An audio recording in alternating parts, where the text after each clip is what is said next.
दीन इस्लाम जहान ते करी ना गुमान वे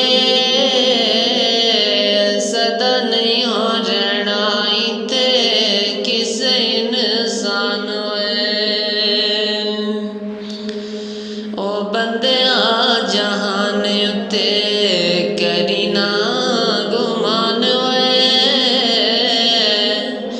ओ सदा नहीं हो रहना इते किसे इंसान वे